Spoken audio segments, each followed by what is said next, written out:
Primeira coisa que a gente tem que entender quando a gente está trabalhando dentro de um latrocínio. A pena do latrocínio, ela é muito alta, ela começa em 20 a 30 anos. Então, uma das saídas para o crime de latrocínio, qual que é?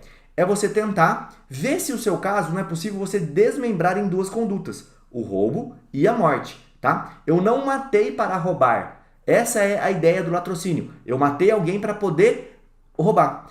Mesmo que seja depois, tá? Porque você viu lá no começo, lá no caput aqui do artigo 157, que ele fala assim, ou depois de conseguir a coisa, por qualquer meio, reduzir a impossibilidade de resistência da pessoa ali mediante violência, tá? Então, se eu fiz o roubo, aquela pessoa me impediu de sair e eu matei ela para que eu conseguir saísse, ainda vai dar o latrocínio. Agora, se a minha intenção foi separada, um exemplo que eu já atuei inclusive num caso assim, tá? Imagina que eu vou contar o caso que eu atuei, porque foi exatamente esse, era um menor de idade, ele achou que um senhor estava saindo com a namoradinha dele, era um senhor bem idoso, ele foi na casa desse senhor para matar esse senhor. Então ele foi lá e matou o senhor, porque o senhor estava saindo, ou ele achou que estava saindo com a namoradinha dele. Tudo bem, a morte ocorreu. Depois que houve a morte, ele olhou para o lado, viu uma carteira ali em cima, ele pegou essa carteira e foi embora. Então aqui eu tenho dois fatos completamente separados. Eu tenho um homicídio que ocorreu por uma motivação específica e depois eu tenho um furto ali de uma carteira específica, tá? Nem posso dizer que foi um roubo, porque não houve uma violência ou grave ameaça para a subtração. Então eu subtraio coisa alheia móvel mediante grave ameaça ou violência. E aí dessa violência resulta uma morte, latrocínio. Agora, eu mato alguém e depois eu me aproveito daqui que essa pessoa morreu e faço um roubo ali ou um furto ali. Isso não é o crime de latrocínio, tá? São duas condutas separadas. O que vai definir isso? O que vai definir isso é o dolo do agente. Também eu posso fazer um roubo, eu posso ir lá, mediante violência, com uma arma, falar, passa o dinheiro, a pessoa passa o dinheiro, eu pego esse dinheiro e fujo.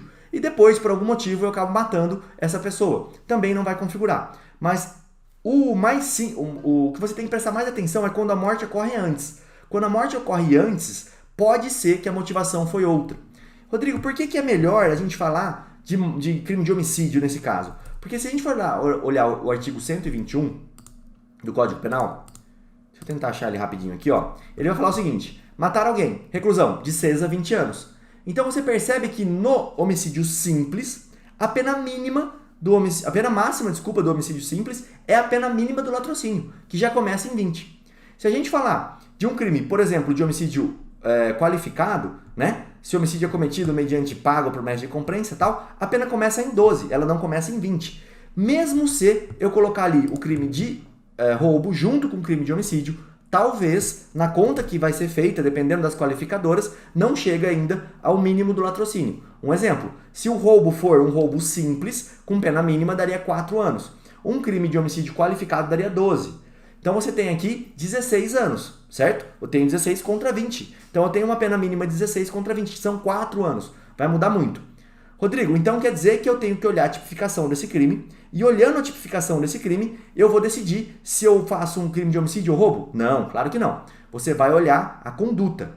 Se a conduta permitir duas ações com dolos distintos, diferentes, dolos separados, você vai cindir esse crime em dois. Foi um homicídio e logo depois ocorreu um furto até, por exemplo, pode ser, tá? Muita gente se confunde aqui. Se eu tenho um homicídio consumado e depois há um furto de alguma coisa, né? Com dolos completamente diferentes, eu não tenho um roubo e um homicídio. Talvez eu tenha um furto e um homicídio, o que melhora ainda mais a pena. Isso é uma estratégia ilegal, uma estratégia que não pode acontecer? Claro que não. Essa é uma estratégia legal, você está falando sobre dolo, sobre análise do tipo.